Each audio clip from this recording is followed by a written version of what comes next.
ආදරණීය දරුදරියනි අපි ගියවර පාඩම් පරිච්ඡේදයෙන් චෙක්පත් සම්බන්ධ විෂය කරුණු ගණනාවක් කතා කරා. විශේෂයෙන්ම ව්‍යාපාර සඳහා චෙක්පත් භාවිතයේ වැදගත්කම අවධාරණය කරමින්. දැන් කාසියා නෝට්ටු ඊට අමතරව විද්‍යුත් මුදල් ගනුදෙනු කිරීමට අමතරව ව්‍යාපාර වලින් බැහැර කරන්නම බැරි මාධ්‍යයක් තමයි චෙක්පත් භාවිතය. මොකද ව්‍යවහාර මුදල් සහ ඉලෙක්ට්‍රෝනික මුදල් වලින් ලබන්න බැරි ප්‍රයෝජන ගණනාවක්ම ව්‍යාපාරිකයින්ට චෙක්පත් භාවිතයෙන් ලබන්න පුළුවන්.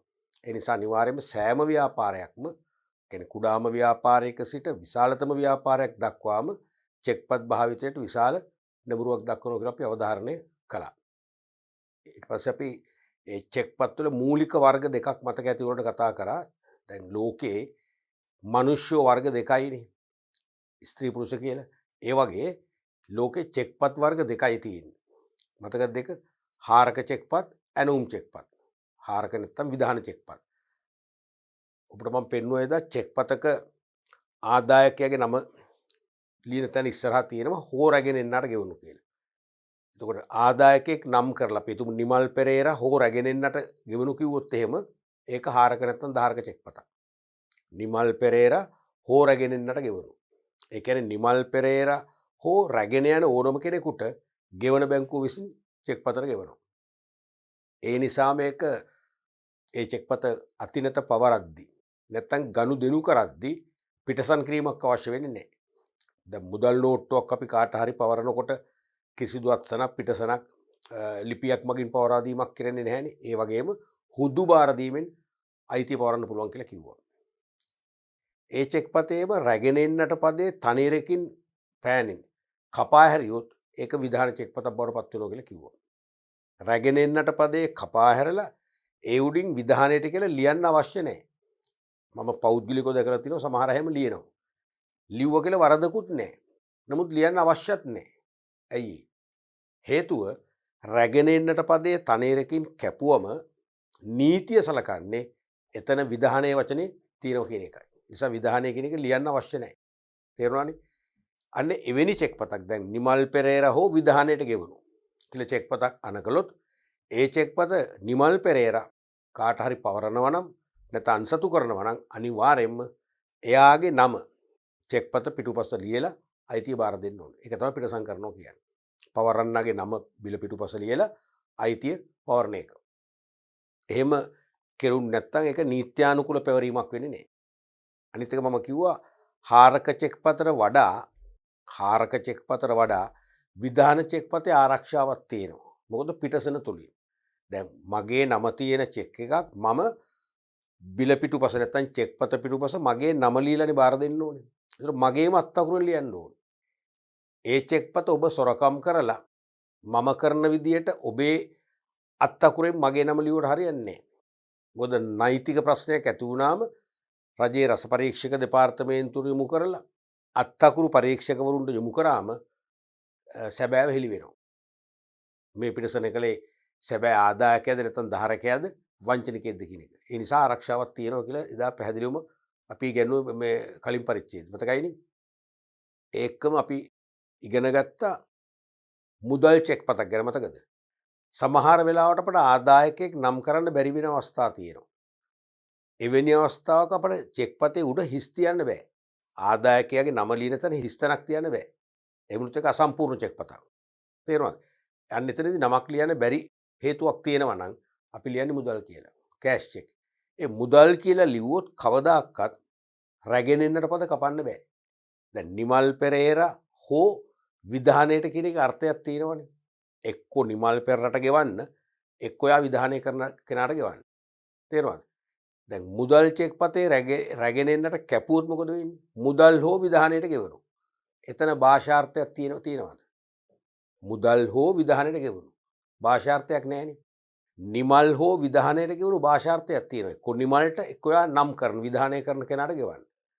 දැන් මුදල් හෝ විධානයට කිව්වොත් එහෙම එක්ක මුදල්ට ගෙවන්න, එක්ක මුදල් විධානය කරන කෙනාට ගෙවන්න. මුදල් කියන්නේ ජීවමාන වස්තුවක්ද? නැහැ. එතකොට ඒක අවිධිමත් චෙක්පතක් වෙනවා. තේරුණාද?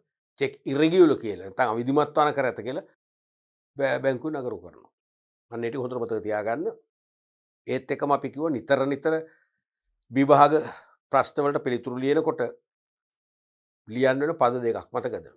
දැන් අනකරු ආදායකය ධාරකයව දන්නවනේ. ගෙවන බැංකුවයි රැස් කරන බැංකුවයි. ගෙවන බැංකුවටම තමයි අපි එදා ඉගෙන ගත්තේ.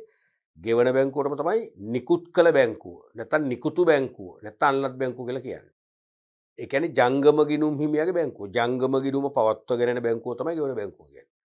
ඒ ජංගම ගිණුම පවත්වාගෙන යන බැංකුවෙන් තමයි ගිණුම් හිමියට චෙක් පොත නිකුත් කරන්නේ. ඒ නිසා තමයි නිකුතු නැත්නම් නිකුත් කළ බැංකුව කියන්නේ. ඒ චෙක් පොතෙන් චෙක් එකක් අණ කරලා නිශ්චිත මුදලක් ගෙවන්න කියලා නියම කරනවානේ. ඒ නියෝගය ලබන්නේ කවුද? එම බැංකුවමයි. ඒ නිසා තමයි අනලත් බැංකුව කියන්නේ. නැත්නම් ලදු බැංකුව කියන්නේ.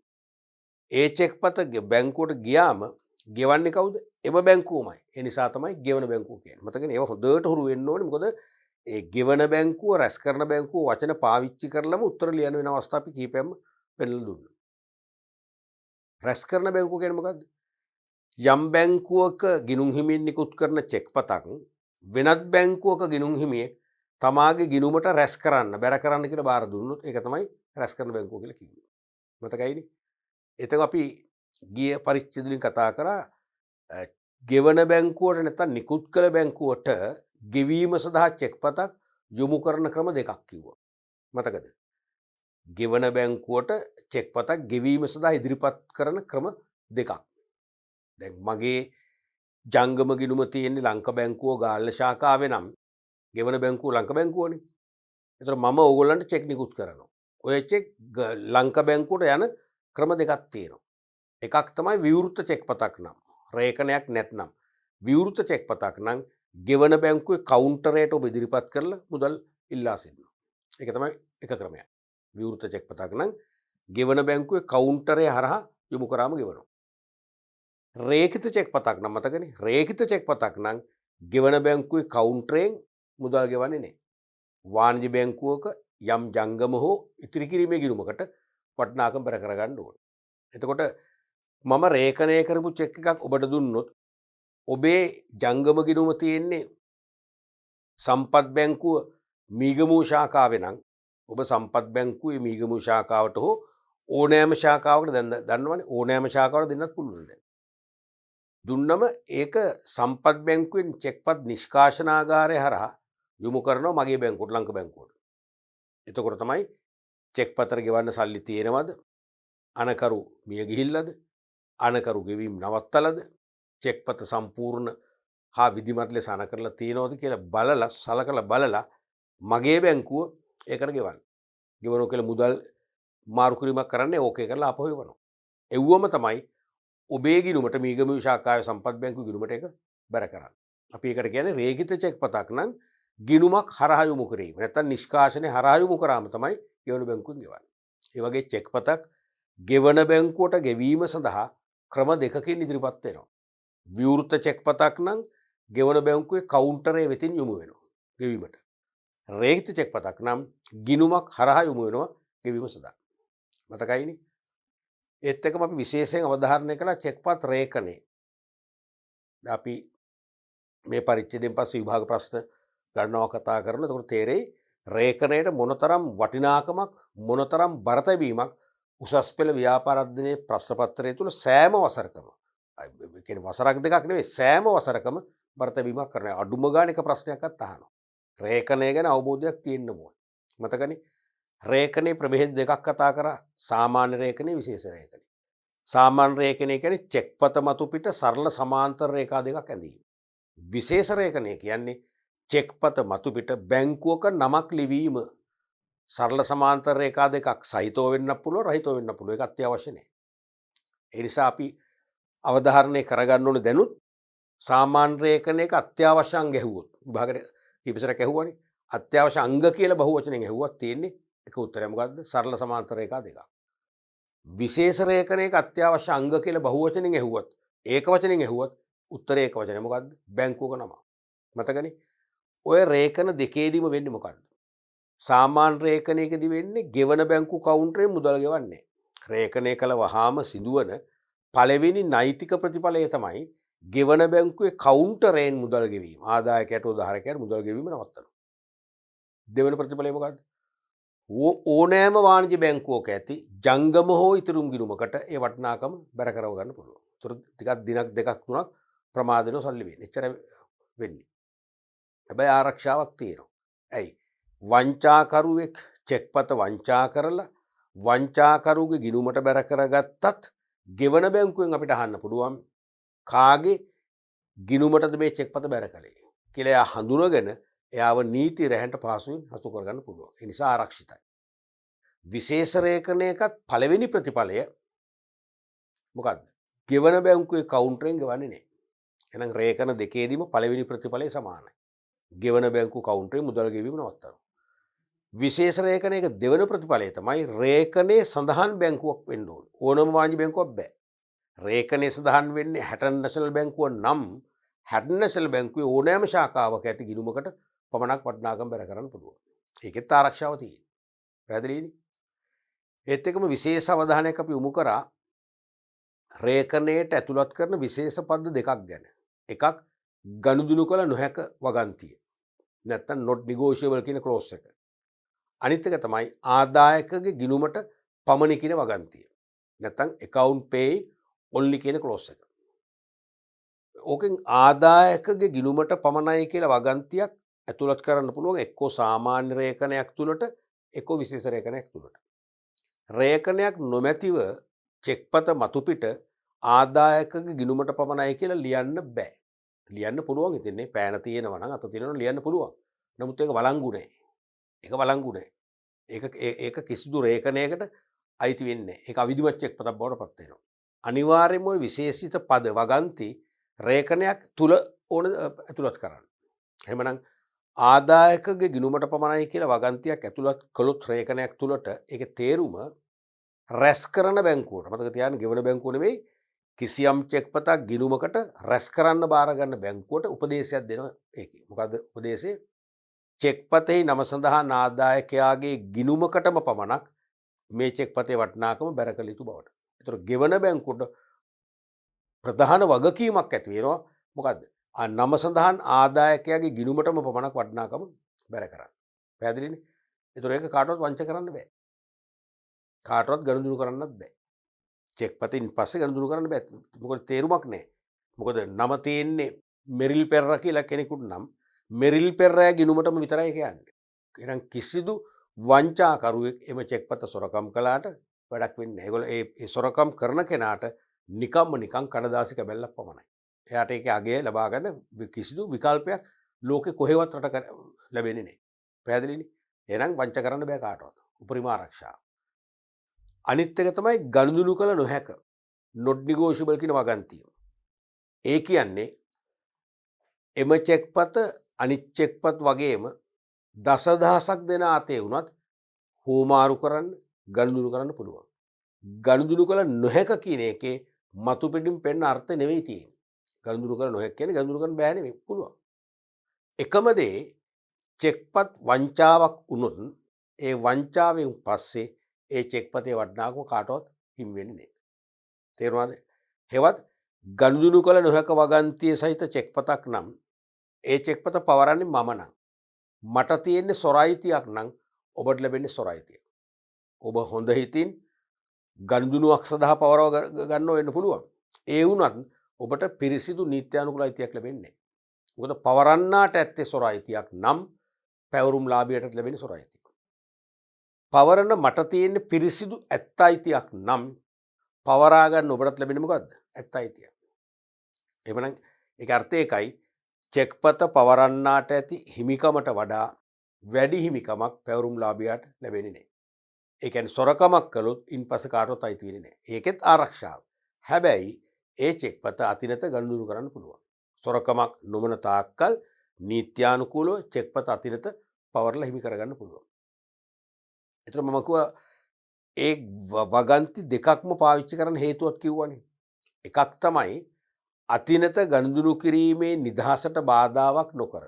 නැත්නම් අතිනත පැවරීමේ නිදහසට බාධාවක් නොකර චෙක්පතට උපරිම ආරක්ෂාව දෙන්න ඕන නම් දාන්නේ මොකද්ද? ගනුදෙනු කළ නොහැක. අතිනත පැවරීමට කෙලිම නැවතීමේ චිත්ත තියලා ආරක්ෂාව දෙන්න ඕන නම් දාන්නේ මොකද්ද? ආදායකයා ගිණුම පමණයි. ඒක අවස්ථානුකූලව චෙක් පත අන කරන කෙනා තීරණය කරනවා ඇති. අනික් අතින් දැන් මුදල් චෙක් පත් කියලා જાතියක් තියෙනවනේ. ආදායකයෙක් නම් නොකර ආදායකයා වෙනුවට අපි මුදල් කියලා අන කරනවානේ. ඒ චෙක් පතට ආරක්ෂාව දෙන්න කවදාකවත් account pay only නැත්තම් ආදායකගේ ගිණුමට පමණි වගන්ති ඇතුළත් කරන්න බෑ. මොකද හේතුව ආදායකෙක් නෑ. මුදල් කියන චෙක් පතේ ආදායකෙක් නෑනේ. එහෙම ආදායකයාගේ ගිණුමට පමණි කියලා දැම්මොත් ඒ චෙක් පත ව්‍යාජ චෙක් පතක් නැත්තම් නීති විරෝධී අවිධිමත් චෙක් පතක් බවට පත් වෙනවා. බැංකුව ගෙවන්නේ. එවනම් ඒ චෙක් එකට ආරක්ෂාව දෙන්න ඕන නම් දාන්න පුළුවන් එකම විකල්පය මොකද්ද? ගනුදෙනු කළ නොහැක. අන්න ගනුදෙනු කළ නොහැක දැම්මොත් ඒ චෙක් පත යම් දවසක යම් කෙනෙක් අතින් සොරකම් කළොත් ඒ සොරකම් කරයිමින් පස්සේ කවුරු පවරගත්තත් අයිති වෙන්නේ නැහැ කියලා අපි කිව්වා. මතකයිනේ? අපි ඊට පස්සේ චෙක් පත් ගරු කිරීම ගැන කතා කරා. චෙක් පතක් ගරු කරනවා කියලා කියන්නේ ගෙවන බැංකුවට චෙක් පතක් ගෙවීම සඳහා ඉදිරිපත් කළාම මුදල් ගෙවා නිදහස් කිරීම. ඒක තමයි ගරු කිරීම කියන්නේ. අපි අද පරිච්ඡේද තුලින් ආරම්භ කරන්න යන්නේ චෙක් පත අගරු කිරීම ගැන අවබෝධයක් ලබන්න. දැන් චෙක් පත් ගරු කිරීම ගැන ඉතාම කලාතුරකින් BS පේපර් එකේ මේ ප්‍රශ්න යොමු වෙන්නේ. නමුත් මේ චෙක් පත් අගරු කිරීම සම්බන්ධයෙන් සෑම වර්ෂයකම වගේ ප්‍රශ්නයක් අහනවා. එක්කෝ ව්‍යුහගත ප්‍රශ්නයක්, එක්කෝ වාස්තවික. ඒ කියන්නේ MCQ ප්‍රශ්නයක් බහුවරණ, එහෙම නැත්නම් සප්ලයි ටයිප් එකේ ප්‍රශ්නයක්. ඒ කියන්නේ හිස් තැනක් පුරවන්න, එහෙම නැත්නම් නිශ්චිත පිළිතුරක් සපයන්න වෙන ප්‍රශ්නයක් අනිවාර්යයෙන්ම බොහෝ වෙලාට එනවා. ඒ නිසා එක් අතකින් විභාගයට නිරන්තරයෙන්ම ගැටලුවක් යොමු වෙන ඒකකයක් නිසාත් අනික් අතින් ප්‍රායෝගික ජීවිතයේ චෙක්පත් භාවිතා කරද්දී අපිට ලැබෙන චෙක්පත් අපි බැංකුවට ඉදිරිපත් කළාම අගරු වෙන අවස්ථා තියෙනවනේ. ඒ අගරු වෙන අවස්ථාවේදී ඒ අගරු වෙන්නේ ඇයි කියලා අපිට අවබෝධයක් ලබන්නට ඕනේ. අන්නේ අවබෝධය ලබා ගැනීමටත් මෙන්න මේ එකකේ වැදගත් වෙනවා. එතකොට චෙක්පත් අගරු කරනවා කියන්නේ අනලත් බැංකු හෙවත් ගෙවන බැංකුකරු විසින් කිසියම් යුක්තිසහගත හේතුවක් මත චෙක්පත්‍ර ගෙවීම ප්‍රතික්ෂේප කිරීම. නැත්තම් ගෙවන බැංකුවට ගෙවීම සඳහා චෙක්පතක් ඉදිරිපත් කළාම ගෙවන බැංකුව විසින් මුදල් නොගෙවා ප්‍රතික්ෂේප කිරීම තමයි චෙක්පත් අගරු කිරීම කියන්නේ. පැහැදිලිද? දැන් අපි චෙක්පත් නිර්වචනය කරද්දී කිව්වනේ විනිමය බිල් නීතියේ 73 වන වගන්තිය අනුව චෙක්පතක් කොහොමද අපි නිර්වචනය කරේ? බැංකුකරුවෙකුට අනකර ඇති ඉල්ලූ විට ගෙවිය යුතු විනිමය බිලකි. මොකද චෙක්පත් නිර්වචනයේ බැංකුවකට අනකර ඇති. බැංකුවකට අනක් කරන්නේ නිශ්චිත මුදලක් නිශ්චිත පුද්ගලයකට ගෙවනු කියලා අපි අනක් නියෝගයක් දෙන්නේ බැංකුවකටයි. එහෙනම් බැංකුවකට අනකර ඇති ඉල්ලූ විට ගෙවිය යුතු. ඒ බැංකුවෙන් යම් කෙනෙක් චෙක්පත ඉදිරිපත් කරලා මුදල් ඉල්ලුවොත් බැංකුවට මග හරින්න බෑ. ගෙවීම් පමා කරන්න බෑ. අද සල්ලි නැහැ හෙට උදේ ඉන්න කියන්න බෑ. වහාම ගෙවන්න ඕනේ. ඒක තමයි ඉල්ලුවට ගෙවිතු කියන්නේ. සහ විනිමය බිලක්. එහෙනම් චෙක්පතක් කියන්නේ නිශ්චිත මුදලක් ගෙවන්න කියලා යම් කෙනෙක් නියෝග කරලා යම් කෙනෙකුට යවන විනිමය බිලක් හා සමාන ලියවිල්ල. මතකයිනේ? එතකොට අන්නේ චෙක්පතට ගෙවන්නේ ගෙවන බැංකුව. එනම් ජංගම ගිණුම් හිමියාගේ බැංකුව. ඒ ගෙවන බැංකුවට විවෘත චෙක්පතක් නම් කවුන්ටරේනුත් රේඛිත චෙක්පතක් නම් ගිණුමක් හරහා ගෙවීම සඳහා යොමු වෙනවා. එහෙම යොමු කරාම මුදල් ගෙව්වොත් චෙක්පත ගරු කළා කියලා කියනවා. මුදල් නොගෙවා ප්‍රතික්ෂේප කරොත් අගරු කළා කියලා කියනවා. දැන් චෙක්පතේ නිර්වචනය කියනෝනේ ඉල්ලූ විට බැංකුව ගෙවන්න ඕන කියලා. ඉල්ලූ විට ගෙවන්න බැරි නම් ගෙවන්න නැතුව අගරු කරනවා නම් චෙක්පතේ ධාරකයට නැත්නම් ආදායකයට අයිතියක් තියෙනවා. ඇයි මම මේ යොමු කරන චෙක්පතට බැංකුව ගෙවන්නේ නැත්තේ? ඇයි අගරු කරන්නේ කියලා හේතු දැනගන්න අයිතියක් තියෙනවා. ඒ නිසා සාමාන්‍යයෙන් බැංකු පරිචය නැත්නම් බැංකින් ප්‍රැක්ටිස් එක චෙක්පත් අගරු කරද්දී ඒ මූලික අගරු කරන යුක්ති සහගත හේතු පැහැදිලි කරමින් කෙටි සම්මත අගරු සරහන් චෙක්පත මත තබනවා. මොකද බැංකුවක් කාර්යබහුලයි. කාර්යබහුල බැංකුවකට අපි තුමු දිනකට චෙක්පත් 200ක් අගරු වෙනවා නම් ඔය 200 දෙනාටම අගරුවට හේතු කියන්න බෑ. හේතු කියන්න ගියොත් ඊට පස්සේ මොකද වෙන්නේ? අදාළ පුද්ගලයෝ බැංකුවත් එක්ක තර්ක කරනවා, ප්‍රශ්න කරනවා. බැංකුවට වෙන වැඩක් කරන්න හම්බෙන්නේ නැහැ නේ. තේරෙනවද?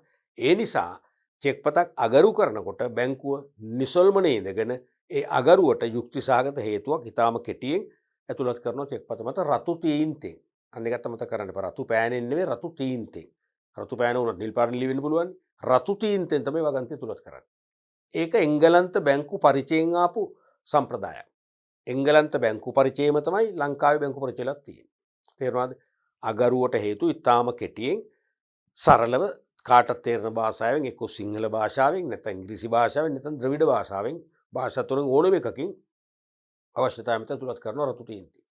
ඇතුළත් කරලා බැංකු නිලධාරියෙක් අස්සම් කරලා දිනේ දාලා ආපහු චෙක් එක එවනවා මේ ධාරකයා වෙත.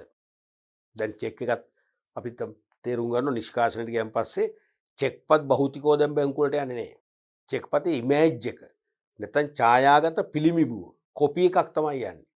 ඒ චෙක් එක අගරු වුණාම ඒ ඡායාගත පිළිඹුව සහිතව චෙක්පත අගරු කරන්න හේතුව ඇතුළත් කරලා චෙක්පතේ අගරු නිවේදනයක් තමයි අපිට වන්නේ. තේරුණාද? කොහොමද එහෙනම් ගෙවන බැංකුවට චෙක්පතක් ගෙවීම සඳහා යොමු කළාම මුදල් නොගෙවා ප්‍රතික්ෂේප කිරීම තමයි අගරු කිරීම කියන්නේ. එහෙම අගරු කරද්දී ඒ අගරු කිරීමට බලපාන ප්‍රධාන යුක්ති සහගත හේතු තියෙනවනේ. ඒ හේතුව ඊටාම කෙටියෙන් විස්තර කරමින් සම්මත අගරු සටහනක් චෙක්පත මත තබනවා. ඒතොර ඒ සම්මත අගරු සටහන විභාගයට අහනවා. ක්‍රම දෙකකට අහනවා. එකක් තමයි මේ සම්මත අගරු සටහන දීලා අහනවා මේ වගේ අගරු සටහනක් යොදන්නේ චෙක්පතක් මොන වගේ හේතුවක් මත අගරු කරද්ද කියලා අහනවා. එහෙම නැත්නම් මේ පැත්තේ අගරුවට හේතුව දීලා පේපර් එකේ අගරුවට හේතුව දීලා මෙවැනි අවස්ථාවක යොදන අගරු සටහන අහනවා. මෙන්න මේ chart එකේ දෙපැත්තටම උත්තර තියෙනවා. හරිද? එහෙම නැත්නම් ජනප්‍රිය ප්‍රශ්නයක් තමයි උසස් පෙළ බොහොම සරල ප්‍රශ්නයක්. චෙක්පත් අගරු කිරීමට බලපාන හේතු 6ක්. නැත්නම් හේතු 4ක් සඳහන් කරන්න කියලා අහනවා. ඒත් මෙතන තියෙනවා හේතු. එහෙනම් අගරු සටහන දීලා හේතුව ඇහුවත් හේතුව දීලා අගරු සටහන ඇහුවත් චෙක්පතක් අගරු කරන අවස්ථාවේවත් අගරු කිරීමට හේතු ඇහුවත් ඔය ප්‍රශ්න තුනටම දැන් මෙතන උත්තරේ තියෙනවා. පැහැදිලිනේ? එතකොට මෙහිදී අගරුව පිළිබඳ හේතුවක් වශයෙන් බැංකු පරිචය තුල සෑම බැංකුවක් විසින්ම සම්මත අගරු සටහන් කිහිපයක් ඒ අවස්ථාවල දී චෙක්පත මත තබනු ලැබේ. ඒක මත තියන්නේ ඒක ඇතුළත් කරන්නේ රතු තීන්තෙන්. ඒක අනිවාර්යයෙන්ම ඇතුළත් කරන රතු තීන්තෙන්. රතු තීන්තෙන් තමයි ඇතුළත් කරන්නේ. පළවෙනි එක තමයි අගරු සටහන අනකරු විමසුම. ඉංග්‍රීසියෙන් දානවා refer to drawer කියලා. ගොඩක්ට ඉංග්‍රීසියෙන් තමයි භාවිතා කරන්නේ බැංකු refer to drawer නැත්නම් අනකරු විමසුම. මේක තමයි දරුවනේ ජනප්‍රියතම අගරු සටහන. ඒකේ තේරුම ලංකාවේ දිනකට චෙක්පත් අපි හිතමු 5000ක් අගරු වෙනවා කියලා. දැන් සාමාන්‍ය ලංකාවේ දිනකට බැංකු වාණිජ බැංකු 24 තුල චෙක්පත් 1,20,000ත් 2,40,000ත් අතර ප්‍රමාණයක් හෝමාරු වෙනවා. ඕකෙ ඉතින් 5000ක් විතර අනිවාර්යෙන්ම අගරු වෙනවා ඇති. තේරෙනවද? පිටු 5000ක් අගරු වෙනවා කියන්නේ ඔය 5000ෙනුත් 4000ක් විතරම හෝ 4500ක් විතරම අගරු වෙන හේතුව තමයි මේ. මොකද්ද? ගිණුමේ ප්‍රමාණවත් මුදලක් නොමැතිකම. ඒ නිසාම අපේ උසස් පෙළ ව්‍යාපාර අධ්‍යයනයේ ප්‍රශ්න පත්‍රයේ තුලත් නිතරම මෙන්න මේ අගරු සටහන ගැන විමසීම් කරනවා. දැන් පෞද්ගලිකව මගේ පවා චෙක්පත් අගරු වෙන හේතු ගත්තොත් මං හිතන්නේ අවස්ථා දෙකකදී හරි අනිත් සෑම චෙක්පතක්ම අගරු වෙන ගිණුමේ සල්ලි මදිකමට. ඔක තමයි ඇත්ත කතාව. එහෙනම් ඒ නිසාම පේපර් එකේ නිරන්තරයෙන්ම මෙන්න මේ අගරු සටහන ඔබ බලාපොරොත්තු වෙන්නට ඕනේ.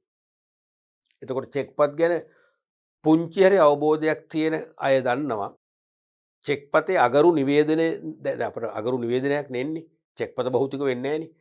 චෙක්පතේ අගරු නිවේදනය අපේ අතට ලැබෙනකොට අනකරු විමසනු කියන අගරු සටහන දුටුවාම අපි දන්නවා ඒ කියන්නේ අනකරුගේ ගිණුමේ සල්ලි මදි නිසා තමයි චෙක් එක අගරුලා තියෙන්නේ කියන. තේරුණාද? එක් අතකින් ඉතින් පොඩි අවමානයකුත් එනවා. දැන් මම රුපියල් අපි දුම් 5000ක් වගේ සුළු මුදලකට චෙක් එකක් කන කරලා ඔබට දෙනවා. ගිණුමේ 5000ක් නැහැ. නැති නිසා චෙක් පත අගරු වෙනවා. දාන්න මේ සරහනනේ. ඔබ මේ සටහන දැක්ක ගමන් ඔබ හිතනවා අයියෝ මේ මිනිස්සුලා රුපියල් 5000ක් ගන්න නැද්ද අපේ account එකේ. එහෙම පොඩි අපට අවමානයක් අපකීර්තියකුත් මේකෙන් එනවා. තේරුණාද? එhmenan අනකරු විමසුණු නැත්නම් refer to door කියලා දාන්නේ කොහමද? චෙක් පත්‍ර ගෙවීමට ප්‍රමාණවත් මුදලක් අනකරුගේ ගිණුම තුල නැති විට. ගිණුම තුල මතක තියාගන්න. ගිණුම තුල. දැන් සමහර ළමයි එතරම් අවධානයක් යොමු නොකර අපි කියන ඇඟට ගන්න නැතුව මේකට උත්තර ලියනවා අනකරු විමසුණු සටහන ඇහුවම ලියනවා චෙක් පත්‍ර ගෙවීමට මුදල් නොමැති විට. චෙක් පත්‍ර ගෙවීමට මුදල් නොමැති විට. ලකුණු බිඳුවයි. ඇයි? චෙක් පත්‍ර ගෙවීමට මුදල් නොමැති විට. කොහේද? පැහැදිලි කිරීමක් තියෙන්නේ නැහැ. එහෙම නැත්නම් සමහර ශිෂ්‍යයෝ ලියනවා චෙක් පත්‍ර ගෙවීමට බැංකුවේ මුදල් නොමැති විට. ලකුණු බිඳුවනේ ඍණ 5යි මං කියන්නේ. ඍණක් දෙන්න ඕනේ ඒවට. බිඳුවත් හොඳ වැඩි. ඇයි? චෙක් පත්‍ර ගෙවීමට බැංකුවේ මුදල් නොමැති විට කිව්වම බැංකුවේ මුදල් නැත්නම් කාගේ ළඟද සල්ලි තියෙන්නේ? බැංකුවේ සල්ලි තියෙනවනේ. මොකක්ද හේතුව? අදාළ අනකරුගේ නැත්නම් ජංගම ගිණුම් හිමියාගේ ගිණුමේ සල්ලි නැති එකයි කියන්නේ. තේරුණාද? සමහර විට ලියන්න පුළුවන් ශිෂ්‍යයෙක් ගිණුමේ මුදල් නොමැති විට. ඒත් වැරදි. ගිණුමේ මුදල් නොමැති විට කියන එකත් වැරදි. ඇයි හේතුව? ගිණුමේ මුදල් නැත්නම් ගිණුම අක්‍රියයි. ගිණුම අනිවාර්යයෙන්ම අහුසෙල යනවනේ. ජංගම ගිණුමක රුපියලක්වත් නැත්තම් රුපියල් 10ක් 100ක්වත් නැත්නම් ඒ ගිණුම අක්‍රියයිනේ. ඒ නිසා ගිණුමේ මුදල් නොමැති විට වැරදි. චෙක් පත්‍ර ගෙවීමට බැංකුවේ මුදල් නොමැති වීම ඊටත් වැරදි. චෙක් පත්‍ර ගෙවීමට මුදල් නොමැති විට ඒත් වැරදි. එහෙනම් එකම ක්‍රමය මොකද්ද? චෙක් පත්‍ර ගෙවීමට ප්‍රමාණවත් මුදලක් අනකරුගේ ගිණුම තුල නොමැති විට. නැත්නම් චෙක් පත්‍ර ගෙවීමට ප්‍රමාණවත් මුදලක් අඩුම ගානේ බැංකු ගිණුමේ නොමැති විට කියලාවත් ලියන්නට ඕන. ඒතකොට තමයි අනකරු විමසුණු කියලා චෙක් එක අගරු වෙනවා. පැහැදිලිනේ? රයිට්. ඔක තමයි වැදගත් මේක. වැඩිපුර ලංකාවේ වැඩිම චෙක් ප්‍රමාණයක් අගරු වෙන හේතුවත් ඕකයි. දෙවෙනි එක තමයි අයපත් උපලබ්ධ වී නැත කියන අගරු සටහන. අයපත් උපලබ්ධ වී නැත. ඕක තමයි වැඩිපුරම සිංහලෙන් භාවිතා කරන චෙක්පත් මත සමහර බැංකුවකට දානවා නැවත ඉදිරිපත් කරන්න. present again කියන එක. එහෙම නැත්නම් සමහර බැංකු දානවා පහසුකම් සලසා නැත. effect not realized කියලා කියනවා. මේකේ තේරුම මම ජංගම ගිණුම් හිමියෙක් නම් මට විවිධ පාර්ශ්වයන්ගෙන් චෙක්පත් ලැබිලා තියෙනවා. ඒ චෙක්පත් මම මගේ ගිණුමට රැස් කරන්න, මගේ ගිණුමට බැර කරන්න කියලා බැංකුවට බාර දීලා තියෙනවා. ඒ චෙක්පත් රේඛිත චෙක්පත් නිසා නිෂ්කාශන ගාරයට නිෂ්කාශන ක්‍රියාවලිය යොමු කරලා තියෙනවා. නිෂ්කාශනේ නිම වුණන් පස්සේ ඕකේ කරලා ලැබෙන චෙක්පත් තමයි මගේ ගිණුමට බැර වෙන්නේ. තාම නිෂ්කාශනේ නිම වෙලා නැහැ. ඒ නිසා ඒ චෙක්පත් මගේ බැංකුවට ඇවිල්ලා නැහැ. ඒ නිසා මගේ ගිණුමට බැර වෙලා නැහැ. ඒතකොට ඒ නිසා මගේ ගිණුමේ සල්ලි ප්‍රමාණවත් නැහැ. දැන් බැංකුව දන්නවා. ඉස්සෙල්ලා කිව්වේ ගිණුමේ සල්ලි මදි කියන එකනේ. දැනුත් සල්ලි මදි තමයි. ඒ වුණාට මම බැංකුවට මට ලැබිච්ච චෙක්පත් මගේ ගිණුමට රැස් කරන්න කියලා බාර දීලා තියෙනවා. ඒතකොට ඉස්සෙල්ලා එකේ මේකේ වෙනසක් තියෙනවනේ. ඉස්සෙල්ලා එකේ මම චෙක්පත් බැංකුවට දීලත් නැහැ. සල්ලිත් මදි. දැන් කියන්නේ ගිණුමේ සල්ලි මදි චෙක්පත්‍ර ගෙවන්න. හැබැයි මට ලැබිච්ච චෙක්පත් මගේ ගිණුමට රැස් කරන්න කියලා බාර දීලා තියෙනවා. ඒව තාම ගිණුමට බැර වෙලා නැහැ. ඒ නිසා සල්ලි මදි. අන්න එවැනි අවස්ථාවක දාන්නේ මොකද්ද? අයපත් උපලබ්ධ වී නැත. නැත්තම් නැවත ඉදිරිපත් කරන්න. කියන්නේ තව අද නැතුණත් හෙට වෙනකොට නිෂ්කාශනේ නිම වෙලා මේ චෙක්පත් එන්න පුළුවන්. આવොත් හෙට වෙනකොට මගේ ගිණුමට ඒ චෙක්පත් වලගේ බැර වෙනවා. ඒතකොට හෙට වෙනකොට මගේ ගිණුමේ සල්ලි ප්‍රමාණය ඉහළ යනවා. ඒතකොට ගෙවන්න පුළුවන්. ඒකයි නැවත ඉදිරිපත් කරන්න කියන්නේ. නැත්තම් පහසුකම් සලසා නැත කියන එකේ තේරුම මම සමහරවිට බැංකුවත් එක්ක සාකච්ඡා කරලා කියනවා මගේ චෙක්පත් අද එන්න පුළුවන්. ආවොත් මම ගිණුමට බැර කරන්න බාර දීපු චෙක්පත් කෑෂ් වෙලා නැත්නම් ගිණුමට බැර වෙලා නැත්නම් මම නිකුත් කළ චෙක්පත් වලට අයිරා කරලා ගෙවන්න. ඒ කියන්නේ ගිණුම විශේෂ ඉක්මුවා අර කෙටි කාල ණයක් වශයෙන් අයිරාවක් වශයෙන් ගෙවන්න කියලා මම ඉල්ලීමක් කරාම බැංකුව ඒකට සූදානම් වෙන්න පුළුවන්. අන්න එවැනි දෙයක්වත් කරලා නැත්නම් තමයි අපි කියන්නේ පහසුකම් බැංකුව කියන්නේ පහසුකම් සලසා නැත කියලා. පැහැදිලිනේ? එමනම් ගිණුමට බැර කිරීමට බැංකුවට බාර දුන් චෙක්පත් මෙතෙක් නිෂ්කාශනය නොවූ නිසා ගිණුමේ මුදල් නොමැති වීම. නැත්නම් ගිණුමේ මුදල් ප්‍රමාණවත් නොවීම. අවස්ථාවක දාන්නේ ගොඩක් වෙලාට අයපත් උපලබ්ධ වී නැත. නැත්නම් නැවත ඉදිරිපත් කරන්න. ඊළඟට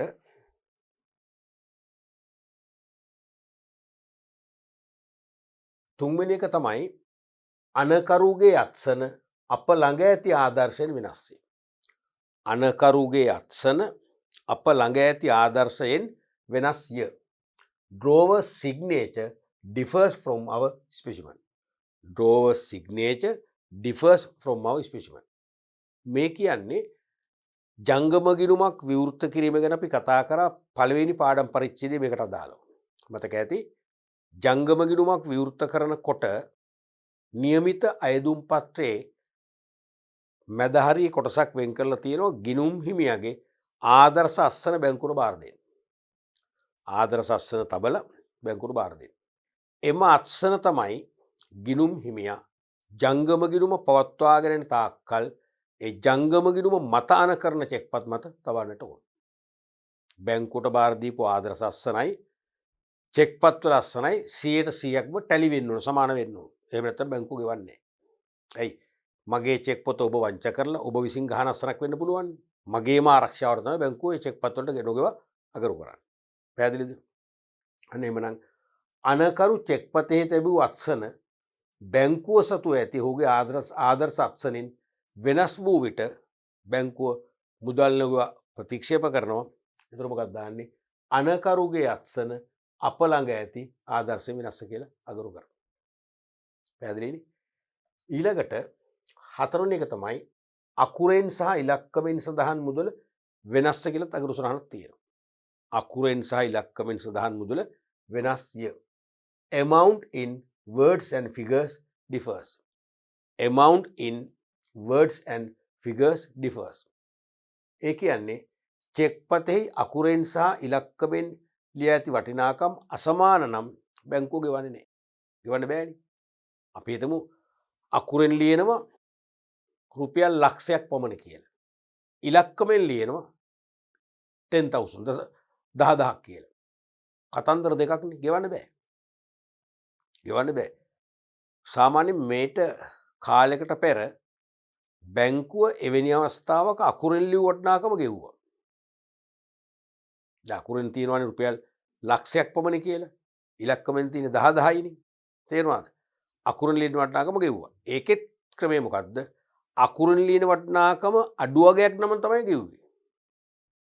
වැඩි වගයක් නම් ගෙව්වේ නෑ. දැන් නිදසුනක් වශයෙන් අකුරෙන් ලියනවා ලක්ෂයක් පමණයි. ඉලක්කමෙන් තියෙනවා 10,000ක් කියලා. එතකොට මොකද වෙන්නේ? ගෙවන්නේ නෑ. ගෙවන්නේ බැංකුව ගෙවන්නේ. මොකද හේතුව අකුරෙන් ගානේ වැඩිනේ. අකුරෙන් තිබ්බනම් දසදහසක් පමණයි. ඉලක්කමෙන් තියෙනවා ලක්ෂයක් කියලා. එතකොට බැංකුව සාමාන්‍යයෙන් අකුරෙන් ලියපු ගාන ගෙවුවා. මොකද අකුරෙන් ලියන එක ටිකක් වරදින්නේ නැහැනේ. ඉලක්කම වරදින්න පුළුවන්. 10,000 කියන එකට අපිට බිඳුවක් කරනොත් ලක්ෂයක් ලිය වෙනවා. ලක්ෂ ලියන්න ගිහලා බිඳුවක් කරනොත් 10,000 ලිය වෙනවා. අකුරෙන් එහෙම වෙන්නේ නැහැනේ.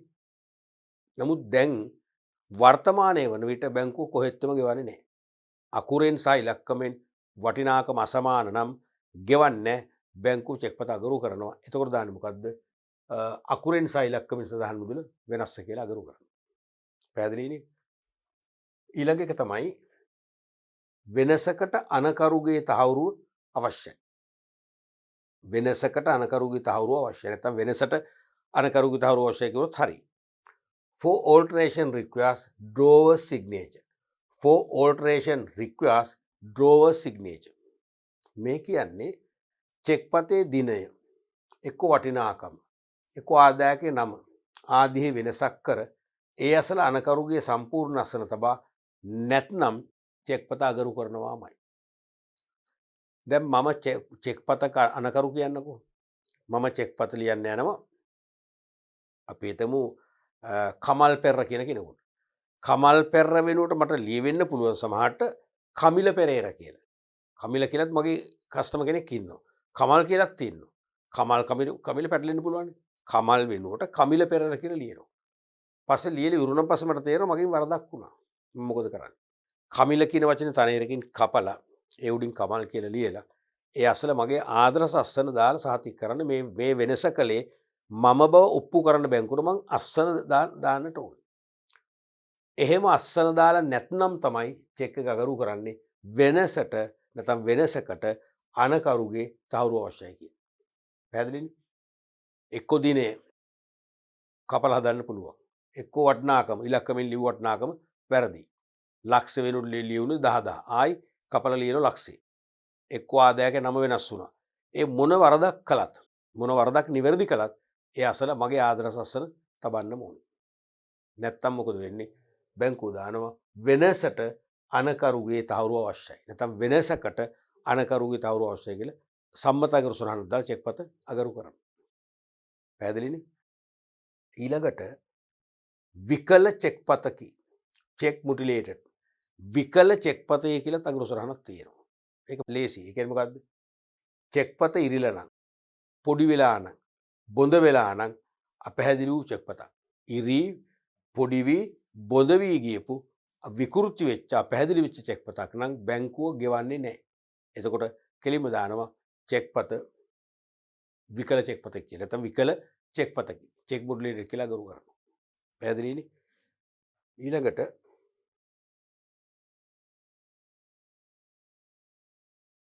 චෙක් පත අවිධිමත්ව ලියා ඇත. චෙක් ඉරෙගියුලර්. චෙක් පත අවිධිමත්ව ලියා ඇත කියලත් අගරු සටහනක් තියෙනවා. චෙක් පත අවිධිමත්ව ලියා ඇත. ඒ කියන්නේ චෙක් පතට ගෙවීමට නොහැකි වෙන ලෙස අනකර ඇති විට ගෙවන බැංකුවට චෙක් පතට නිරවුල්ල එක එල්ලේ මුදල් ගෙවන්න බැරි තත්ත්වයක් උදා වෙන ආකාරයෙන් චෙක් පත අනකරලා තියෙනවා නම් අනිවාර්යයෙන්ම චෙක් පත අගරු කරනවා. ඒතර දාන්නේ චෙක් පත අවිධිමත්ව ලියා ඇත. චෙක් ඉරෙගියුලර්. අසම්පූර්ණ චෙක් පතක් කියන එක නෙමෙයි අවිධිමත් කියන එක. උදාහරණයක් වශයෙන් තියෙනවා මුදල් හෝ විධානයට අනුවින් අනකර ඇති චෙක්. අවිධිමත්. දැන් අපි මුදල් කියලා චෙක් පතේ ලියනවනේ ආදායකය වෙනුවට. ඒතර මුදල් හෝ ධාරකයට උලක් නැහැ. ඒකේ භාෂාර්ථයක් තියෙනවා. හරිද? මුදල් හෝ රැගෙන එන්නට ගෙවන්න. ඒතර බැංකුවට රැගෙන එන ඕනම කෙනෙකුට සල්ලි ගෙවන බැංකුව බෙදලා ඉන්නවා. නමුත් ඒකේ රැගෙන එන්නට පද අපි කපලා දානවා. තනිරකින්. කැපුවම අර්ථය මොකද්ද?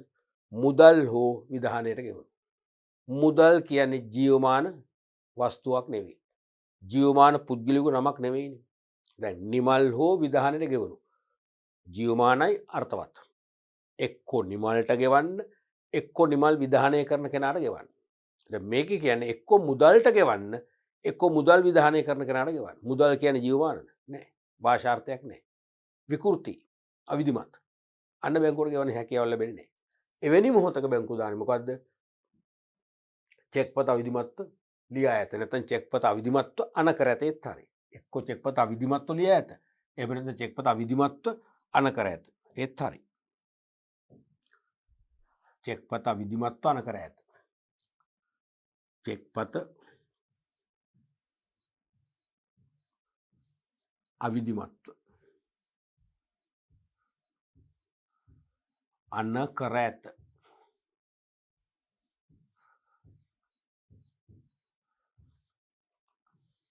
මේකත් හරි මේකත් හරි.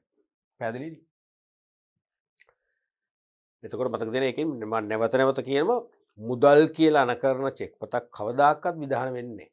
විධාන කරන්න බෑ. රැගෙන එන්නට කපන්න බෑ භාෂාර්ථ නැති වෙනවා. එහෙම කැපුවොත් වැරදි. එතකොට දානවා චෙක් පත අවිධිමත්ව ලියා ඇත නැත්නම් අවිධිමත්ව අනකර ඇත කියලා අගරු කරනවා. ඊළඟට ආදායකයාගේ පිටසන අවශ්‍යයි. ආදායකයාගේ පිටසන අවශ්‍යයි කියලා චෙක් පතක් අගරු කරන්න පුළුවන්. pays endorsement required. pays endorsement required. මේ කියන්නේ විධාන චෙක් පතක් අන්සතු කිරීමේදී පිටසන තබා නොමැති විට විධාන චෙක් පතක් අන්සතු කරද්දී පිටසන් කරලා ඕනේ චෙක් පත අන්සතු කරන්න.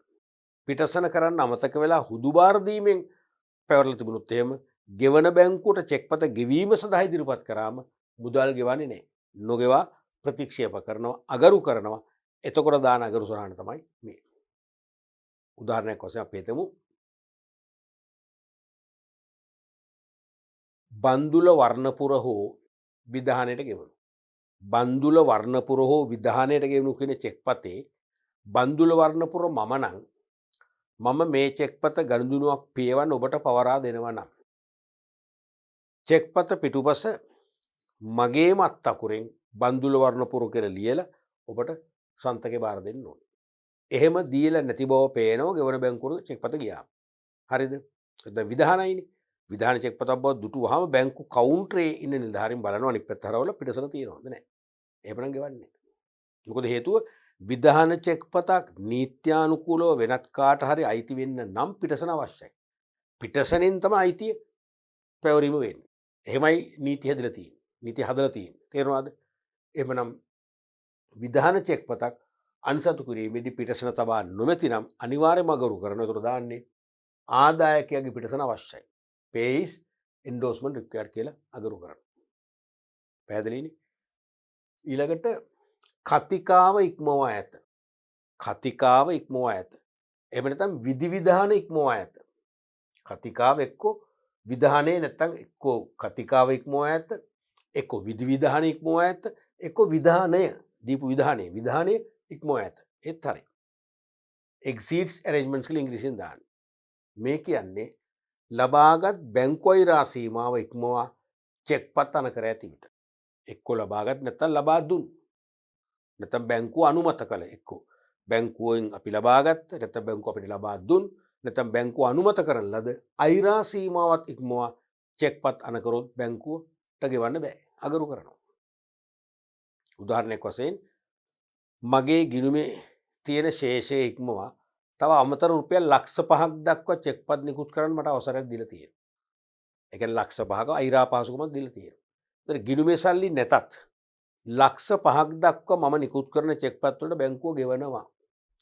ලක්ෂ 5ත් ඉක්මවා මම නැවත චෙක් පතක් නිකුත් කරොත් බැංකුව ගෙවන්නේ නැහැ. ඇයි හේතුව? මට අනුමත කරපු මම ලබාගත්ත නැත්නම් මට ලබා දුන් අයිරා සීමාව වන ලක්ෂ 5 ඉක්මව ගිහිල්ලා ඉඳන් තියෙන්නේ. බැංකුවේ එක ගත්තයක් නැහැ. බැංකුවේ බැඳීමක් නැහැ. අනුමත අයිරා සීමාව වූ ලක්ෂ 5 ඉක්මව චෙක් පත් වලට ගෙවන්න. අන්න එතකොට දාන මොකද්ද? විධිවිධාන ඉක්මවා ඇත. නැත්තම් විධානය ඉක්මවා ඇත. නැත්තම් කතිකාව ඉක්මවා ඇත. බැංකුව මට දීපු විධානය. මොකද්ද? ලක්ෂ 5ක් දක්වා චෙක් පත් නිකුත් කරන්න අපි ගෙවනවා. ඒ විධානය ඉක්මවල තියෙන්නේ. බැංකුවත් එක්ක මම කතා කරගත්තා ලක්ෂ 5ක් දක්වා අයිරා සීමාවක් අරගෙන චෙක් පත් වලට ගෙවීම් කරන බවට. එහෙනම් බැංකුවත් එක්ක කතා කරගත්තා කතිකාව ඉක්මවා ඇත. විධානය ඉක්මවා ඇත. නැත්නම් විධාන ඉක්මවත කියන්නේ ඒකයි. පැහැදිලිනේ?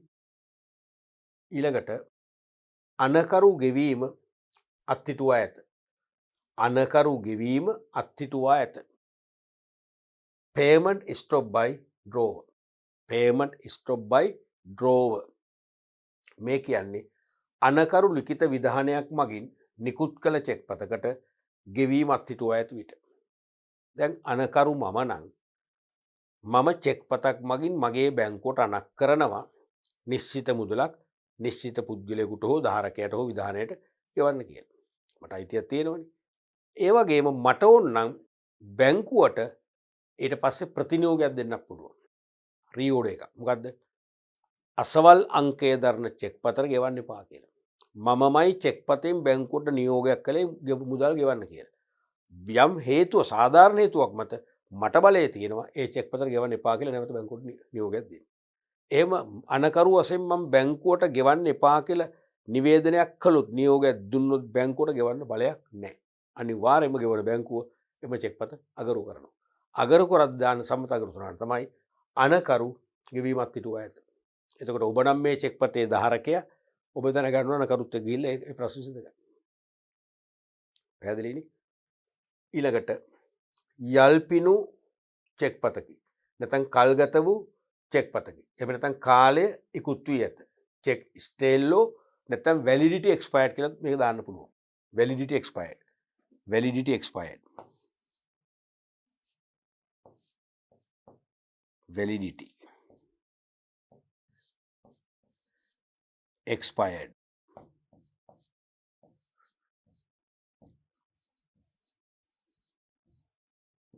ඒකත් හරි. එක්කෝ කාලයේ කුත් වී ඇත validity expired. නැත්නම් යල්පිනු චෙක් පතකි. නැත්නම් යල්පන ගිය චෙක් පතකි. නැත්නම් කල්ගත වූ චෙක් පතකි. ඒ කියන්නේ චෙක් පතර ගෙවීමට ඇති වළංගු කාලය. චෙක් පතර ගෙවීමට ඇති වළංගු කාලය හමාර වූ විට සෑම චෙක් පතකම දරුවනේ වළංගු කාලයක් තියෙනවනේ. ඒ වළංගු කාලේ පහුවුණන් පස්සේ බැංකුව ගෙවන්නේ. ඒතර දානවා යල්පිනු චෙක් පතක. නැත්නම් වළංගු කාලයක් මොකද? තේරුණාද? උදාහරණයක් වශයෙන් රජයේ නොවන චෙක් පතක් නම් මාස 6ක් ඉක්මවාගේ විට රජයේ නොවන චෙක් පතක වළංගු කාලේ මාස 6යිනේ. මාස 6 පෙන්නන් පස්සේ ගෙවන්නේ නැහැ. සමහර චෙක් පත්වල අපි කලින් ඉගෙන ගත්තා රේඛනය තුල දානවා දින 30කට පමණක් වළංගු වේ. දින 30කට පමණක් වළංගු කියන්නේ මාසයයි. එහෙමනම් වළංගු කාලේ මාසයයි. එහෙම සඳහන් නොකරන චෙක් පතක වළංගු කාලේ මාස 6යි. අන්නේ රේඛනයේ සඳහන් කාලය හෝ මාස 6 ඉක්මවා ගියාම තමයි අපි කියන්නේ වළංගු කාලේ ඉක්මව ගිහිල්ලා කියලා. එතකොට දානවා ජල්පිනු චෙක් පතක කියලා. පැහැදිලිනේ?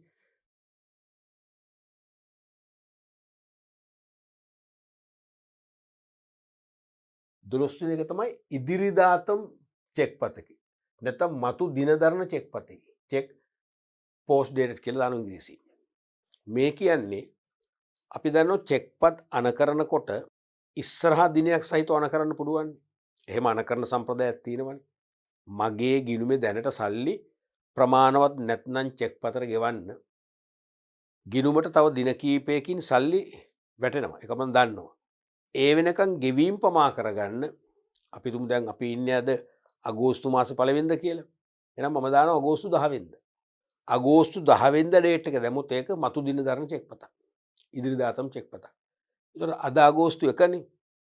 මේ චෙක් පත ඔබ අද අරගෙන ගිහිල්ලා ගවර්නර් බැංකුවට ප්‍රොඩියුස් කළාට බැංකුව ගෙවන්නේ නැහැ. ඒක ගෙවන්න අවශ්‍ය නැහැනේ. මොකද තාම මේ චෙක් පතේ අන කරපු දිනේ එළබිලා නැහැ. එළබෙන්නේ 10 වෙනිදා. 10 වෙනිදා වෙනකන් ගෙවන්නේ නැහැ.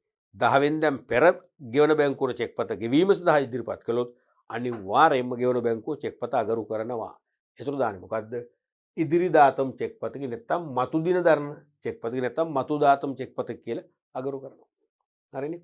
මෙතෙක් එළබී නැති ඉදිරි දිනයක් චෙක් පතේ සඳහන් වන විට ඊළඟට ආදායකයාගේ පිටසන අපැහැදිලිය. pays endorsement eligible. pays endorsement eligible. පිටසන අපැහැදිලි. සිංහලෙන් නම් වෙන් වූ අකුරෙන්ද ඉංග්‍රීසියෙන් නම් බැඳි අකුරෙන්ද පිටසන් නොකිරීම හෝ රබර් මුද්‍රා පිටසන් තැබීම නිසා චෙක් පත අගුර කරනවා. දැන් පිටසන් කරනවා කියන්නේ චෙක් පතේ මුහුණත සඳහන් ආදායකයක නම තියෙනවනේ. අපි හිතමු අනුරතෙන්නකෝන් කියලා. එහෙනම් අනුරතෙන්නකෝන් විසින්ම චෙක් පතේ පිටුපස අනුරතෙන්නකෝන් කියලා නම ලියන්න ඕන. ලියලා සන්තකේ බාර දෙන්න. ඒකනේ පිටසන් කරනවා කියන්නේ. ඒ පිටසන විධිමත්ව කෙරෙන්නේ නැති වෙන්න පුළුවන්. විධිමත්ව කළේ නැත්නම් චෙක් පත අගරු කරනවා. එතකොට දානවා මොකද්ද? ආදායකයාගේ පිටසන පැහැදිලි කියලා. උදාහරණයක් වශයෙන් පිටසන් කරනකොට සිංහලෙන් නම් නොබැදි අකුරෙන් වෙන් වූ පැහැදිලි අකුරෙන් තියෙන්නට ඕන. ඉංග්‍රීසියෙන් නම් අනිවාර්යයෙන්ම වැල් අකුරෙන් තමයි තියෙන්න ඕන. දැන් මම ඉංග්‍රීසියෙන් පිටසන් කරනවා නම් චෙක් පතේ පිටුපස මගේ නම ලියන්න ඕනේ. මම අනුරතෙන්නකෝන් නම් අනුරතෙන්න කියලා වැල් අකුරෙන්. මොකක්ද හේතුව එකට? හේතුව තමයි බ්ලොක් ලෙටර්ස් වලින් පිටසන් කරන්න බෑ. බ්ලොක් ලෙටර්ස් වලින් පිටසන් කරන්න බෑ. හේතුව බ්ලොක් ලෙටර් එකක් හැදෙන්නේ මොනවද? ඉරි කෑලි වලින්. දැන් මේ තියෙන ඉරක්නේ. මේ ඉරක්. මේත් ඉරක්නේ. මෙහෙම ඉරි වලින් අකුරු හැදෙන්නේ. මේක ඉරක්. මේක ඉරක්. මේක ඉරක් A. මේකත් ඉරක්. මේකත් ඉරක්. මේකත් ඉරක් H. මේක ඉරක්. මේක ඉරක් L. එහෙමනේ. මේ ඉරි බොහෝ වෙලාවට හැම දෙනාගේම වගේ සමානයි. මේ ඉරි වලින් ගොඩනැගෙන අකුරු වලින් යථාර්ථවාදී ඒ කියන්නේ නිවැරදිව අත්අකුරු තහවුරුවක් කරගන්න බෑ. හැබැයි වැල් අකුර පුළුවන්. දැන් වැල් අකුරු වෙනස් එකිනෙකාගේ. දැන් W දැම්මුත් මේ මම W ලියන විදිය. තව කෙනෙක් සමහර මෙහෙම ලියන වෙන්න පුළුවන් W. තේරෙනවද? අනිවාර්යෙන් වෙනස් වෙනවා. ඒ නිසා සිංහලෙන් නම් වෙන් වූ නැත්නම් නොබෙදී අකුරෙන් ඉංග්‍රීසියෙන් නම් වැල් අකුරෙන් නොවේ නම් වැල් අකුර තමයි කරන්න ඕනේ. ඉංග්‍රීසි සිංහලෙන් නම් එහෙනම් බැඳි අකුරෙන් පටලලා ලියුවොත් ඒක අවිධිමත්. ඉංග්‍රීසියෙන් නම් බ්ලොක් ලෙටර්ස් වලින් ලියුවොත් ඒක අවිධිමත්. වැල් අකුර වෙන්න ඕනේ. ඒත් එක්කම රබර් මුද්‍රා අපිට සම්තබන්න බෑ. දැන් අපි කම්මැලිකමට කියලා පහසුවට කියලා මගේ නම අනුරතෙන්නකෝන් නම් මං අනුරතෙන්න ඕන කියලා රබර් සීල්ලක් කපා ගන්නවා. ඒකත් වළංගු නැහැ. හේතුව මොන හරි වංචාවක් කරොත් එහෙම අත්අකුරු පරීක්ෂා කරලා මේ පිටසන එකලේ කවුද කියලා හොයාගන්න බෑනේ. වංචාකරුවන් නීතිය රැහැන්ට ගන්න බෑනේ. ඒ නිසා පිටසන සාමාන්‍යයෙන් කරන්න තමන්ගේ අත්අකුරින්මයි කරන්නට ඕනේ. ඒ වගේ සිංහලෙන් නම් වෙන්නු අකුරෙන් ඉංග්‍රීසියෙන් නම් බැඳියකුරෙන් පිටසන් නොකිරීම. තේරුණාද? හෝ රබර් මුද්‍රා පිටසන් තිබුත් අවිධිමත් වෙන. එතකොට අනිවාර්යයෙන්ම දානවා ආදායකයාගේ පිටසන අපැහැදිලි කියලා. ඊළඟට ගිනුම් හිමියා මිය ගොස් ඇත. නැත්නම් අනකරු මිය ගොස් ඇත කියලා තගරු සරහනක් එනවා. drover deceased. drover deceased. මේ කියන්නේ චෙක්පත නිකුත් කළ පසු අනකරු මිය ගොස් ඇති බව බැංකුවට දැනගත හැකි වූ විට. දැන් අනකරුව චෙක්පත ලිව්වම පස්සේ මැරෙන්නේ. මැරුණන් පස්සේ චෙක්පත ලියන්න බෑනේ. තේරෙනවද? එහෙනම් අනකරු චෙක්පත් අන කරලා පස්සේ මිය යනවා. ඒ මිය යාම බැංකුවට විශ්වාසනීය මාර්ගයකින් ආරංචි වුණා මැති. බැංකු කළමනාකරුට විශ්වාසනීය මාර්ගයකින් ආරංචි වෙනවා නම් ගිණුම් හිමි මිය ගිහිල්ලා කියලා ඒ මොහොතේ සිට ගිණුමේ ක්‍රියාකාරීත්වය නවත්තන්න ඕන බැංකුව. හේතුව ගිණුමක් ආරම්භ කර පවත්වාගෙන යනවා කියන්නේ ඒක ගිවිසුමක් දරුවනේ. එග්‍රීමන්ට් එකක්. ගිවිසුමක් ඇති වෙන්නේ දෙපාර්ශ්වයක් සමග. බැංකුවත් ගිණුම් හිමියෙක් අතර තමයි ගිවිසුම ඇති වෙන්නේ. දැන් ගිණුම් හිමිය මිය ගියාම මොකද වෙන්නේ?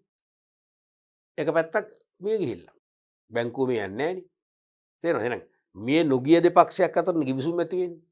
මිය ගිය පාර්ශ්වයක් එක්ක ගිවිසුම ඇති වෙන්න බෑනේ. ඒකයි තර්කය. ඒ නිසා ගිණුම් හිමිය මිය ගොස් ඇති බව බැංකුවට ආරංචි වුණොත් දැනගන්න ලැබුණොත් ඒ මොහොතේ සිට ගිණුමේ ක්‍රියාකාරීත්වය නවත්තනවා. ඒ මොහොතේ සිට ගෙවීම සඳහා ඉදිරිපත් කරන චෙක්පත් වල බැංකුව ගෙවන්නේ නැහැ. ඒතර දාන මොකද්ද? අනකරුවා මිය ගොස් ඇත. නැත්නම් ගිණුම් හිමියා මිය ගොස් ඇත කියලා අගරු කරනවා. පැහැදිලිනේ? ඊළඟට අයනියතියට බැංකු තහවුරුව අවශ්‍යයි. අයනියතියට බැංකු තහවුරුව අවශ්‍යයි. Failure to proceed requires bank's confirmation. ආදායකයාගේ ගිණුමට පමණයි චෙක්පතට රැස් කරන බැංකුවේ තහවුරු ලබා දී නැති විට. මේ කියන එක තේරෙනවද? මේක තමයි චෙක්පත් අගරු සරහන් වල තියෙන සංකීර්ණ එක සමහර විට. බැංකුවල වැඩ කරන සාමාන්‍ය මට්ටමේ සේවකයන් එක්ක මම කතා කරලා තියෙනවා. සමහරට ඒගොල්ලෝ දන්නේ නැහැ මේකට හේතුව. සමහර අය නිකන් කටපාඩමේ කියනවා එහෙම දානවා කියලා. ඒකේ ගැඹුරට පැහැදිලි කරන්න ඒගොල්ලන්ට අවබෝධයක් නැහැ. නිකන් පුරුද්දට ඒගොල්ලෝ කරගෙන යනවා මේක. මේක විභාගයට අහන්නෙත් ඉතාම කලාතුරකින් අහලා තියෙන්නේ. දැන් මම හිතන අවුරුදු 10කින් 15ක් ඇතුළත අහලම නැහැ මේක. මේකේ තේරුම තමයි දරුවනේ.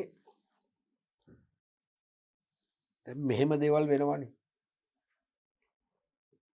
සමහර විට ජංගම ගිණුම තියෙන්න පුළුවන් ව්‍යාපාරයක් නමින්. එක්ක ව්‍යාපාරිකයාගේ නමින්. තේරුණාද? අපි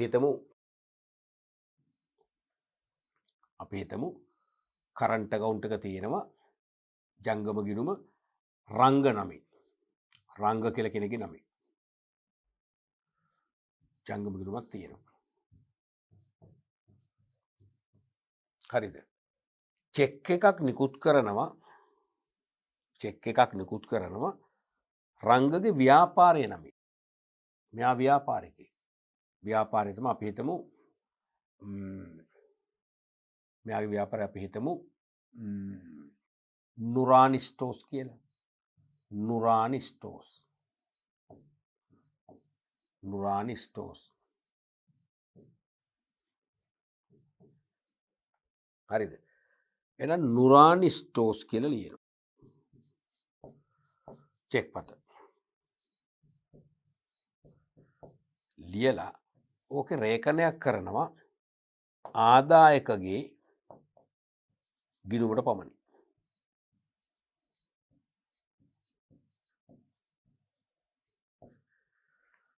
පැහැදිලිනේ? දැන් රංගගේ බැංකුව අපි හිතමු ලංකා බැංකුව කියලා. රංගගේ බැංකුව කියන්නේ ලංකා බැංකුව කියලා. ලංකා බැංකුවට මේ ගැටලුවක් නෑ. මොකද ලංකා බැංකුව දන්නවා රංගගේ ව්‍යාපාරය තමයි නුරානි ස්ටෝර්ස්. රංගගේ ව්‍යාපාරය තමයි නුරානි ස්ටෝර්ස්. තේරුණාද? එතකොට දැන් මේ චෙක්පත රංගට එන්නේ අපි හිතමු සෙලාන් බැංකුව රත්නපුරේ. සෙලාන් බැංකුව රත්නපුර ශාකාවේ ගිනුම් හිමියෙක් තමයි මේ චෙක් පත රංගට එවන්නේ. වැඩි හොදට හෝ රංග ගැනම දන්නේ නැති නිසා හෝ එයා රංගත් එක්ක කරපු ගනුදෙනුවට රංගගේ ව්‍යාපාරේ නමින් චෙක් එක එවනවා. තේරුණාද? රේකිතයි. ආදායකයා ගිණුමට පමණකට තියෙනවා. එතකොට දැන් මේ චෙක් පත මොකද කරන්නේ? මේ චෙක් පත රංග එයාගේ බැංකුවට දෙනවා. එයා ගිණුමට රැස් කරන්න කියලා. දුන්නම ලංකා බැංකුවේ මේ චෙක් පත නිෂ්කාශනාගාරය හරහා යවන්න ඕනේ සෙලාන් බැංකුවට. සෙලාන් බැංකුව තමයි නිෂ්කාශනයෙන් පස්සේ මේ චෙක් පත ඕකේ කියලා මෙහෙට එවන්නේ. දැන් එහෙම දැන් හරිනේ. ඒ කියන්නේ සෙලාන් බැංකුවේ දැන් ගෙවන බැංකුව. මෙයා රැස් කරන බැංකුව. සෙලාන් බැංකුව තමයි ගෙවන බැංකුව. තේරුණා? ජංගම ගිණුමේ බැංකුව. එතකොට දැන් සෙලාන් බැංකුවට මේ චෙක් එක නැවත ගියාම ලංකා බැංකුවෙන් සෙලාන් බැංකුවට මේකේ ප්‍රශ්නයක් පේනවා. ගැටලුවක් තියෙන මොකක්ද? ආදායකගේ ගිණුමට පමණ කියලා තියෙනවා. හැබැයි ආදායකෙක් නැහැ. ආදායකය වෙනුවට තියෙන ව්‍යාපාරික නම. ආදායක වෙනුවට තියෙන ව්‍යාපාරික නම. එබැවින් ගෙවන බැංකුව වන සෙලාන් බැංකුවට ප්‍රශ්නයක් තියෙනවා. මේ චෙක් පත අපි ඕකේ කරලා යවුවට අදාළ ලංකා බැංකුව නියම ගිණුම් හිමියාගේ ගිණුමට මේක දායිද වෙන ගිණුමකට මාරු වෙන්න පුළුවන්ද කියලා සැකයක් තියෙනවනේ. ඇයි? ආදායක ගිණුමට පමණයි කිව්වට ආදායකෙක් නම් කරලා නැහැ. ඒ වෙනුවට තියෙන්නේ ව්‍යාපාරේ නම. දැන් ලංකා බැංකුවේ ප්‍රශ්නේ නැහැ. ලංකා බැංකුව දන්නවා මේක කාගේද කියන එක. මේ බැංකුවේ ප්‍රශ්න තියෙන්නේ. එතන තියෙන පොඩි සැක මුසු දෙයක් තියෙනවා. හිඩසක් තියෙනවා. තේරුණාද?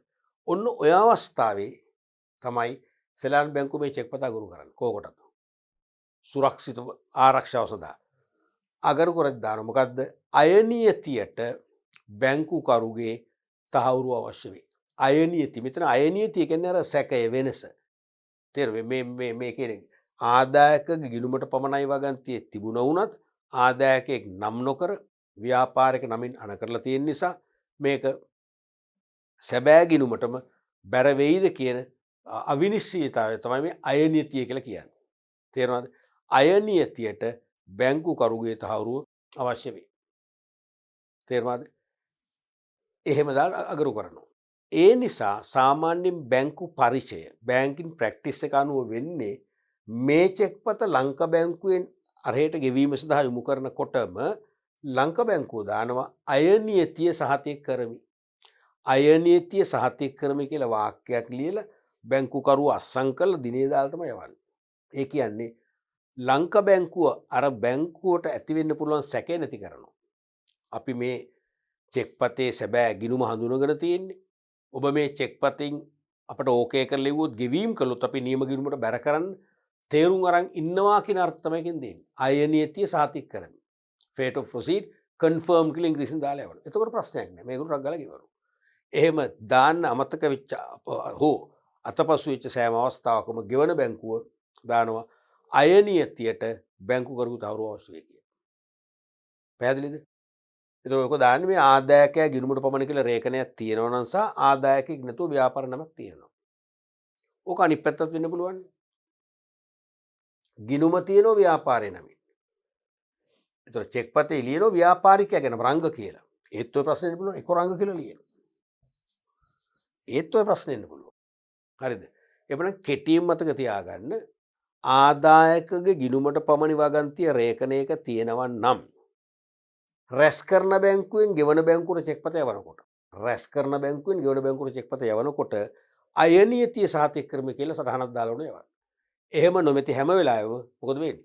අයනියතියට බැංකුකරුගේ තහවුරු අවශ්‍ය වේ කියලා චෙක් පත අගරු කරනවා. ඕකයි කතන්දරේ. ඉතින් අයනියතියට බැංකු තහවුරු අවශ්‍යයි. fate of proceed requires banks confirmation. ආදායකයාගේ ගිණුමට පමණයි චෙක් පතට රැස් කරන බැංකුව තහවුරු ලබා දී නැති විට. නැත්නම් අයනියතිය සහතික කර නොමැති විට. අයනියතිය සහතික කර නොමැති විට. අයනියතිය සහතික කර නොමැති විට.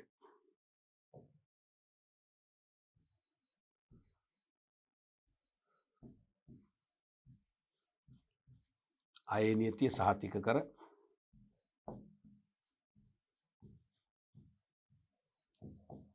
සහතික කර නොමැති විට. තමයි කරු කරන්නේ. පැහැදිලිනේ? ඔන්න ඔය වගේ චෙක්පත් අගරු කරන හේතු කීපයක් තියෙනවා. අපි ප්‍රධාන අගරුසටහන් 15ක් කරා. 15 විභාගයට අහන්නේ නැහනේ. උපරිම අහන්නේ 3යි නැත්නම් 4යි. වරකට නැත්නම් 1යි. හරිද? ඒතර මේ වගේ එක්ක අගරුසටහන දීලා අගරු කරන හේතු අහන්න පුළුවන්. එක්ක අගරු කරන හේතු දීලා අගරුසටහන අහන්න පුළුවන්. එහෙම නැත්නම් වැඩිපුරම ඇහුවා චෙක්පත් අගරු කිරීමට බලපාන හේතු. මෙන්න මේ පැත්ත මතකනේ. ඒ කියන්නේ චෙක්පතක දිනය මේක දැතිකම් මම කියන්නේ. චෙක්පතක දිනය ඒ වගේම ආදායක නම එක්ක වටිනාකම අකුරින් හෝ ඉලක්කමෙන් ඇතුළත් වෙලා නැහැ. නැත්නම් කරුණ අසන ගහන්න මතක වුණා. ඒ වගේ චෙක්පතක එක්ක දිනේ දැම්මේ නැහැ. චෙක්පතක අත්‍යවශ්‍ය අංගයක් මිස්ප්ලේස් වුණොත් එහෙම මොකද කරන්නේ? බැංකුව ගෙවන්නේ නැහැ. ඒතකොට මොකද කරන්නේ? අසම්පූර්ණ චෙක්පතක චෙක් ඉන්කම්ප්ලීට් අසම්පූර්ණ චෙක්පතක් කියලා අගරු කරනවා. ඒ වගේ චෙක්පතක මූලිකාංගයක් අඩුවක් තියෙනවා නම් ගෙවන බැංකුව ගෙවන්නේ නැහැ චෙක්පත අගරු කරනවා. මොකද්ද? අසම්පූර්ණ චෙක්පතක ඉන්කම්ප්ලීට් චෙක් කියලා.